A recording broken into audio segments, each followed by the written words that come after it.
So hi mga katakbon chicks, nandito na tayo ngayon sa Lydia's Farm. Lydia's Farm sa may Arayat, Pampanga. Etong Lydia's Farm na to, nasa ilalim na to ng bundok ng Arayat.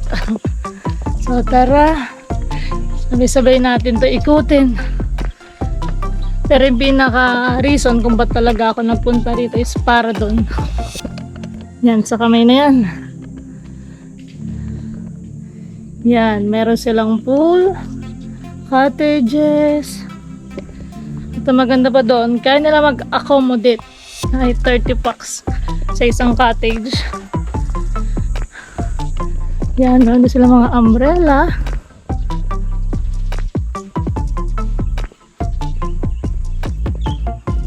Grabe guys, oh. Nakikita nyo ba yan? Yung nature na nakaka-inlove. Dito tayo.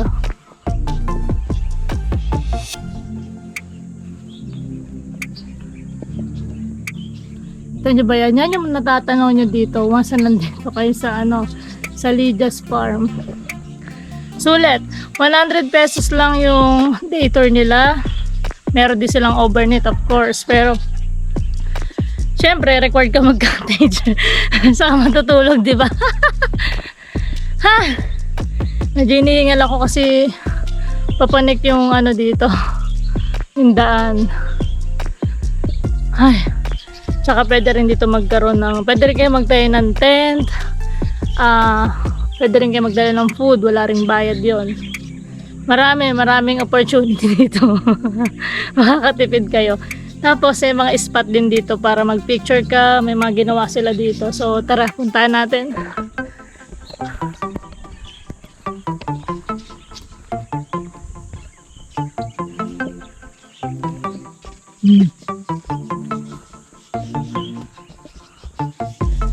Well, wala akong idea kung talagang nandyan na yan kahit hindi Holy Week. Ang ganda, no? Tumutunog doon na. Yan. So tara guys.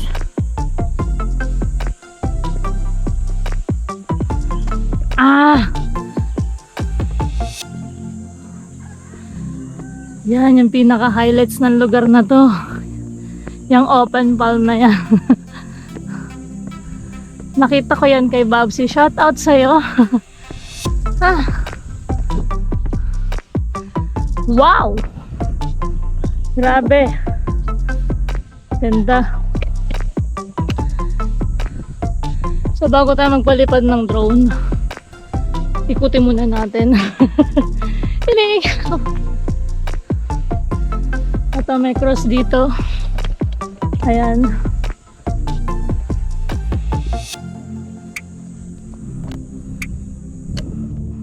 Lapitan pa natin. Ingat lang tayo kasi matarek. Ayan.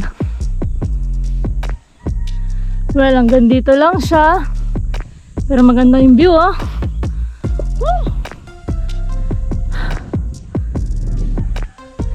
Mamaya dun tayo. So nakita nyo na. Well, hindi to ganun kalaki yan pero maganda. Tsaka panalo sa view. Yun talaga yung tingin ko main attraction dito. Kasi pag nandito ka na sa kami na yan. Panalo yan pag nag-selfie ka. Yan. Yan yung magsisilbing background mo. So tara, puntahan natin yun.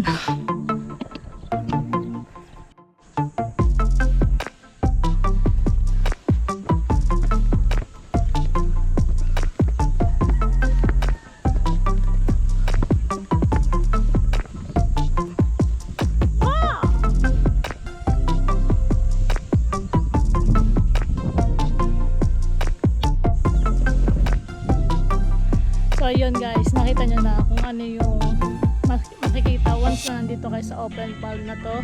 Wait. Nag-alarm. Nag-alarm kasi ibig sabihin second destination na raw tayo. So yun, maliit lang to, hindi to ganun, hindi ka mahirapan mag-ikot-ikot dito. Pero panalo sa view, yun naman sasabi ko, panalo sa view kasi literal nature talaga. So kung nature lover ka, punta ka dito sa Lygia's Farm. At ito yung pinaka highlights nila ito. So mamaya kukuha tayo ng mga pictures dito. Tapos ngayon mag-drone muna tayo para makita nyo kung ano yung tsura niya sa malayuan, di ba? So yun lang.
So ayun na nga, nakita nyo na nga sa drone kung gaano kaganda dito sa Lygia's Farm sa Arayat, Pampanga.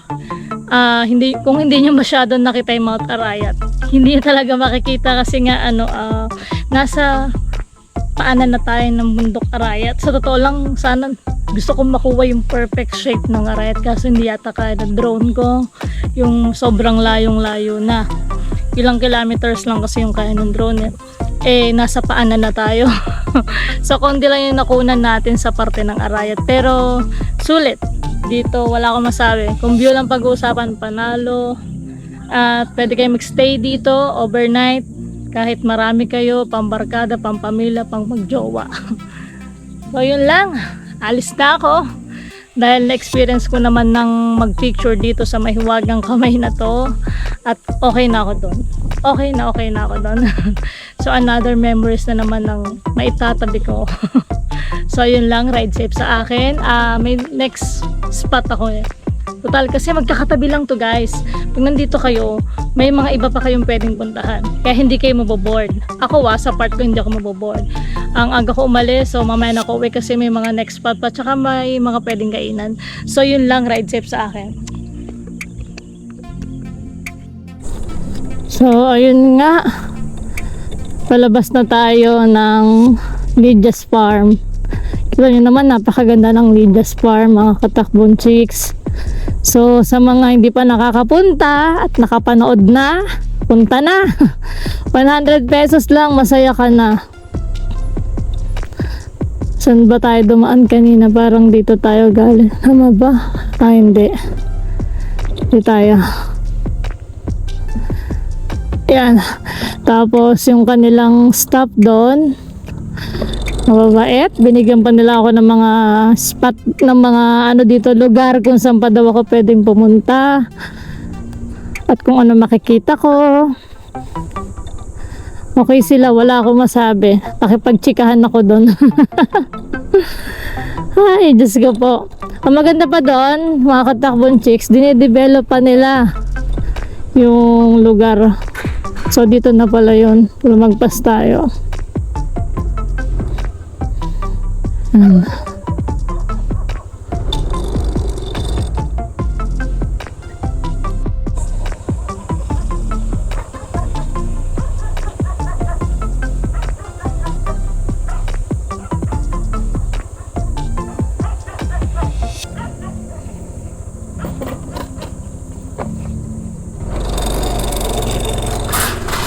Tayong balete. Ay, balete. Ang tawag dito? Bale bato pala. Hindi pala balete. Ito tayo.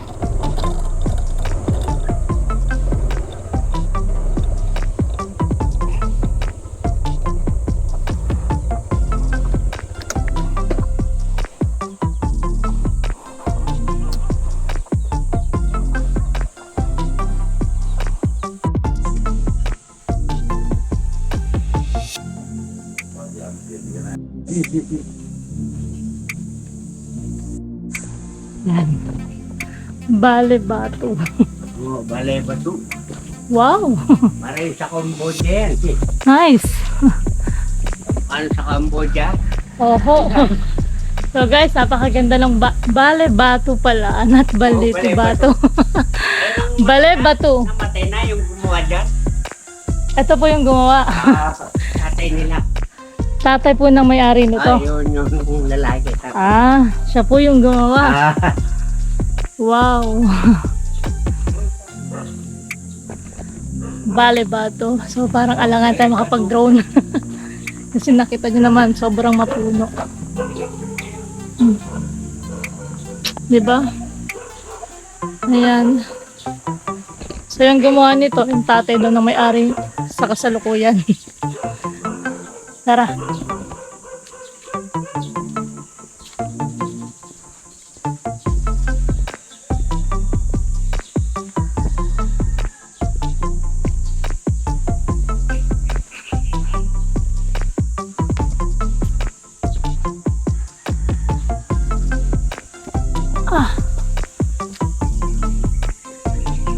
Ito pala talaga siya.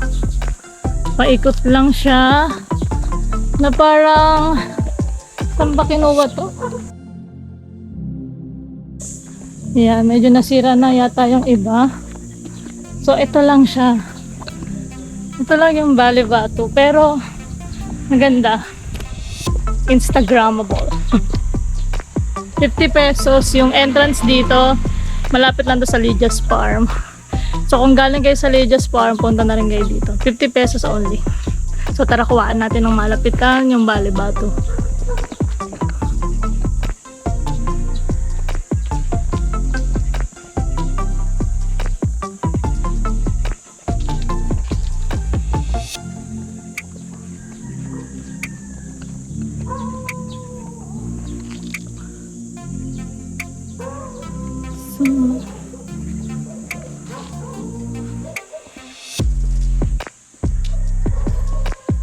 Yan. Medyo nakakatakot ang konti. Pero hindi naman. Yan, medyo maliwanag naman kasi.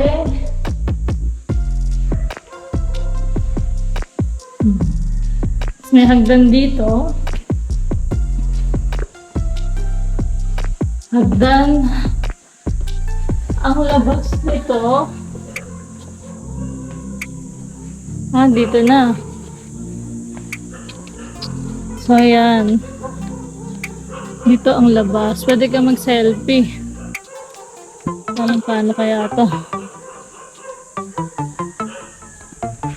So, guys, ito yung Bale Batu. Need lang siya. Parang pang picture-picture lang talaga. Hindi ka pwede yata dito magstay. At wala ring pool dito sa nakikita ko. Talagang ito lang yung pinaka dito, ang tawag dito, highlights. So, magpi-picture muna ako kasi total nandito na rin naman ako, 'di ba?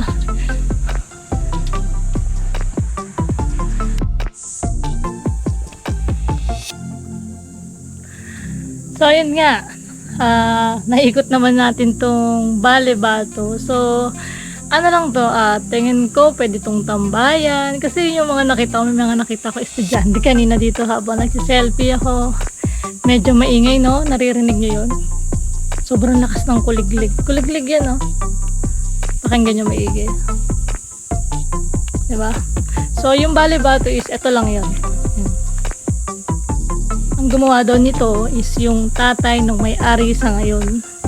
Sabi doon. Tapos, 50 pesos entrance fee.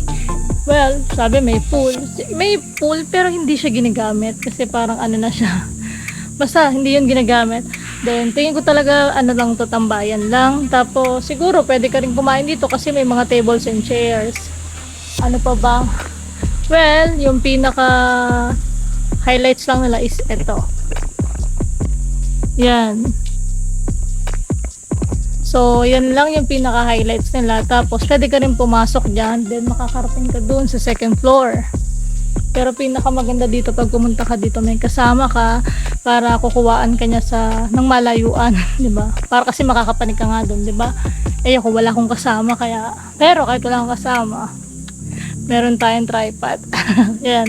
Ito yung sinasabi ko sa inyo, pag solo rider kayo o solo travel kayo, mag-provide kayo nito kasi malaking bagay siya. So kahit wala akong kasama, ang gaganda ng shots ko kasi inaangguluhan ko na lang. Tapos tina-timer ko.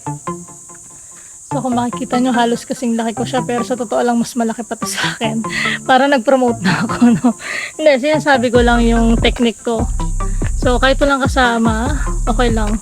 Pero syempre, mas masaya pag may kasama ka, diba? So yun lang. Wala na, and ano ba? Wala na, nagugutom na ako. So, kakain ako dito sa may Cafe Sinukuan. Sabi nila, yun daw yung pinaka masarap na kainan dito. So, yun lang, ride safe sa akin. At sana nag-enjoy kayo sa travel ko today. Well, wala namang boring kasi magaganda naman yung napuntahan ko. Ito, maganda rin dito sa mga hindi na, ano kasi parang old, old, ano bang tawag? Old house, pero hindi dito, basta para ang ano nila dito, siguro ginawa nila to, yung pinaka pinagkuwaan nila ng idea is sa Thailand. Alam ko sa Thailand ko lang to mga nakikita pero ang ganda, parang yun na talaga. Pero ang gumawa nito, tingin ko Pilipino lang din kasi mukha naman mga Pilipino yung may-ari. So yun lang, ride safe.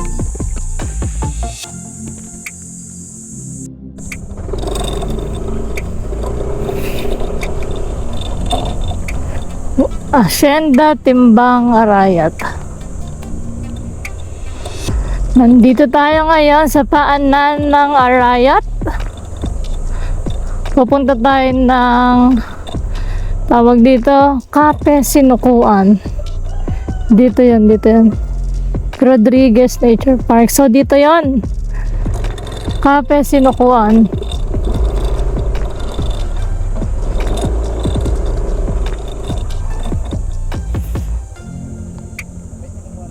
Cafe Sinukuan? Ha? Oh, mas maganda siguro. So magla-login daw muna tayo.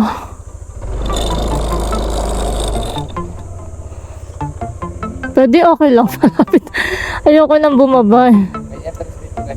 Sige. Ako lang eh.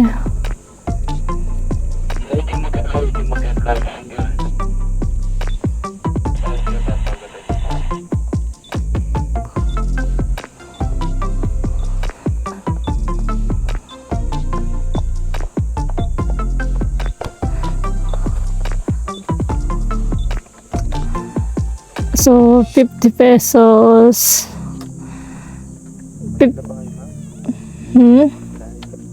Yeah.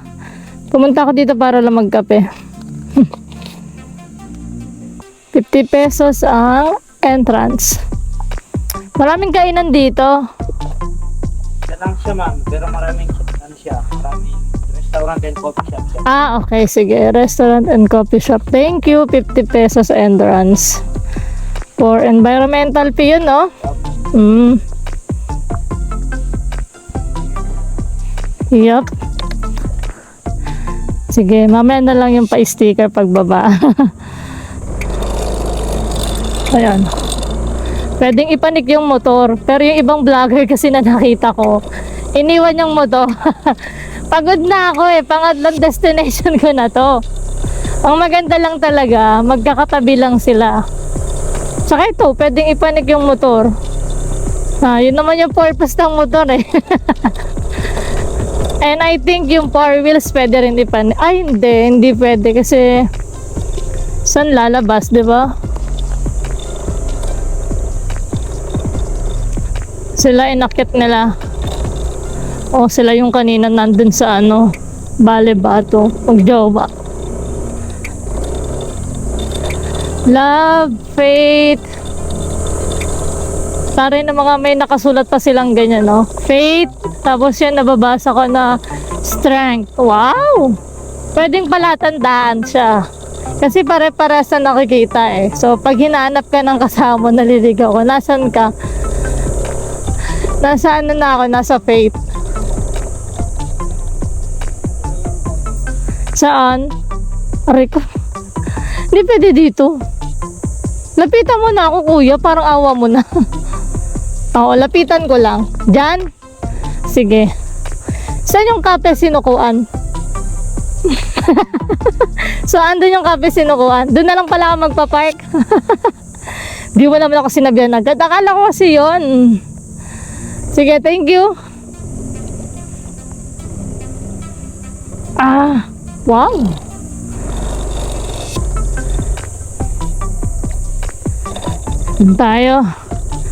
Doon tayo kakain. Ang maganda pa doon, yun yung restaurant. Tas dito lang yung parking, oh. Walking distance lang talaga. Kasi iwan mo yung motor mo dun sa baba, 'di ba?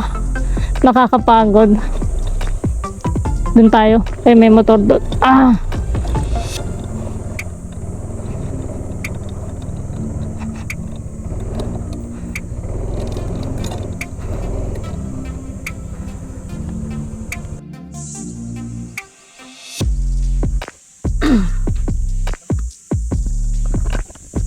So guys, nandito tayo ngayon sa Cafe Sinukuan. So dito tayo kakain.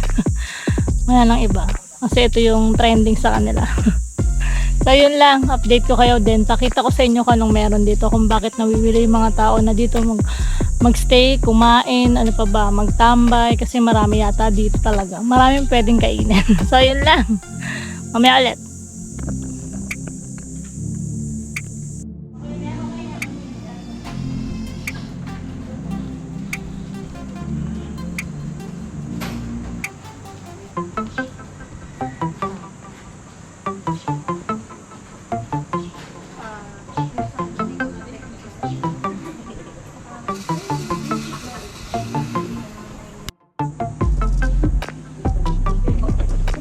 So yun guys, nandito tayo ngayon sa Cafe Sinukuan. Tapos ito yung in-order ko.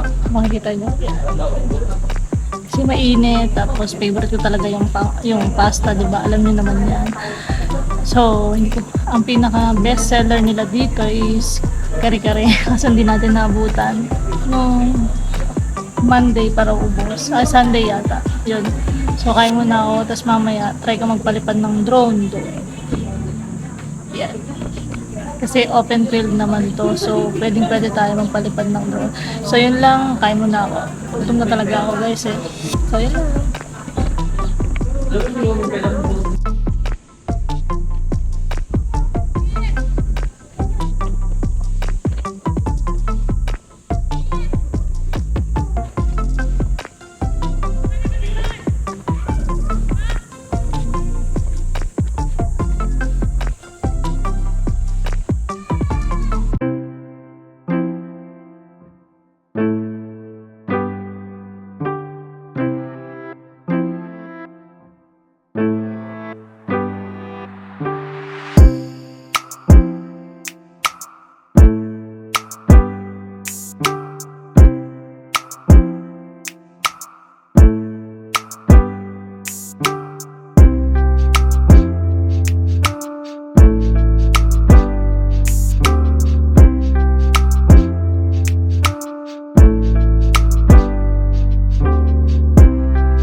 So, ayun mga katakbon chicks, natapos ang araw natin. Nakakapagod pero masaya. Pauwi na tayo ngayon ng Manila. Meron tayong kulang-kulang 4 na oras para makauwi. And I think diretsoy na natin to. Pababa na ako ngayon ng tawag dito. Basta, putik. Nawala na ako. Bababa na tayo at uuwi na. Grabe, ang dami natin napuntahan. Sobrang dami. 3 destination. Bye bye. Thank you. Ito sa Rodriguez Nature Park sa Cafe Sinukuan. Ayun. Doon tayo galing sa Cafe Sinukuan. Pero yung Rodriguez Nature Park, marami pa sila doon. May iba't ibang kainan pa. Tingin ko sarado lang. Pero may mga nakita pa ako eh. So ayun, pauwi na. Grabe, sobrang pagod pero masaya. Sobrang langgit pero masaya. Sobrang sobrang pa ba? Ay, parang ang nagastos ko, pumunta ako ng Lijas Farm, 100 pesos. Pero nagpagasolina na ako ng 300 eh. Tapos pumunta ako sa Bali Batu, 50 pesos. So meron tayong 450. Plus environmental fee dun sa Rodriguez Nature Park, 400. So tama ba? 300, 100, 250. So total of 500. Kasama na gas doon. Ngayon kumain ako doon. Yung ang pasta sa Sinukuang Cafe is 220. Medyo pricey pero sabi ko sa inyo sulit. Hindi nila tinipid sa sahog. Kaya yung price niya saktong-sakto naman talaga dun sa serving nila. Tapos bumili na rin ako ng kape. So kulang-kulang naka 900 lang ako ngayong araw. Pero okay lang. What is 900 kung masaya ka, di ba? Wala yon, kikitain mo pa yon. Pero yung oras at panahon na lumilipas na wala kang ginagawa, hindi mo na maibabalik yon. Kaya sa mga katulad ko na empleyado dyan, huwag kayo masyado mag-focus sa trabaho nyo. Labas-labas din pag may time. Ako nagsasabi sa inyo, maraming trabaho. Pero yung gagawin mo na ilalaan mo sa oras mo, bihira yun. Kasi yung oras isa lang yan. At hindi na yun nababalik kahit anong gawin mo. Maglupasay ka dyan, wala. Pag lumipas na, lumipas na. Ganun yun. Kaya sa mga nagsasabi dyan na busy, kaya hindi makagala, hindi makapagsaya kasi busy sa work, dahilan na lang yan. Or else, tinatamad talaga kayo. Depende kung yung happiness nyo nasa work, why not, di ba? Andun na yun, nagsasaya ka na. Kaya, basta ang akin lang, give time to yourself. Deserve mo yan. Deserve mo maging masaya. Deserve mong i-treat yung sarili mo. At higit sa lahat, deserve mo rin na ano pa ba?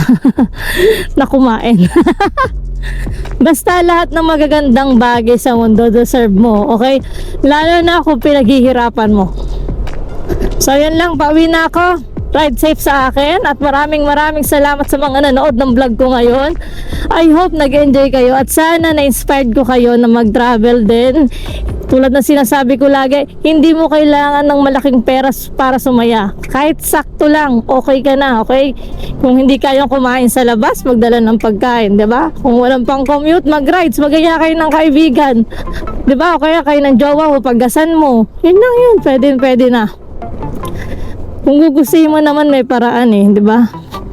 Pag ayaw, may dahilan. Totoo yun. So, yun lang.